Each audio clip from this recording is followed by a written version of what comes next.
अस्सलाम वालेकुम। पाकीज़ा तरीन मोहब्बत ये है कि तुम किसी शख्स से मोहब्बत करो ये जानते हुए भी कि वो तुम्हारे नहीं हो सकता और तुम उसे फिर भी खुश देखने की तमन्ना करो। घर के अंदर जी भर के रो लेना मगर दरवाज़ा हंस कर ही खोलना, क्योंकि जब लोगों को पता चलेगा कि आप टूट चुके हैं तो वो आपको लूट लेंगे। जिन मर्दों को ये लगता है कि औरत को रुलाने से, तड़पाने से और तरसाने से उनकी मोहब्बत परवान चढ़ती है, तो ये उनकी बहुत बड़ी गलतफहमी है, क्योंकि जब औरत आंसू बहाती है तो रफ्ता रफ्ता उसकी आंखों से आपकी मोहब्बत बह जाती है, और जिस दिन सब्र आ गया उसको, उस दिन आंसू ख़त्म, मोहब्बत ख़त्म। अक्सर औकात सच कड़वा नहीं होता, सच बोलने का अंदाज कड़वा होता है।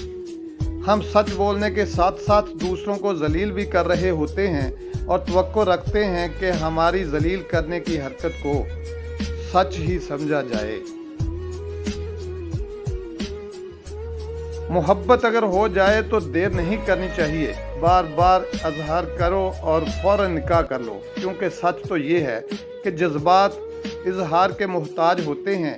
इजहार के बिना जज्बात जज्बात नहीं, मोहब्बत का मज़ा नहीं। इस दुनिया में सुकून से जीने की सिर्फ और सिर्फ एक ही तदबीर है कि हर इंसान के पास ऐसा कब्रिस्तान हो जहां वो लोगों की गलतियों और खामियों को दफना कर आ जाए। मर्द और औरत की एक खूबसूरत मिसाल ये है, मर्द एक दीवार की मानद होता है और औरत की मिसाल एक बेल की मानद है। दीवार इस बेल को सहारा फराहम करती है, जबकि बेल दीवार को खूबसूरत बनाती है, अपने फूलों से, पत्तियों से सजाती है, और ये बेल इतना ही ऊपर जाती है जितना दीवार ऊंची होती है। औरत अपनी जिंदगी में दो मर्दों को कभी नहीं भूलती, एक जो उससे मोहब्बत करता है और दूसरा वो जो उसकी इज्जत करता है, मगर पलड़ा उसी का बारी रहता है जो उसकी इज्जत करता है।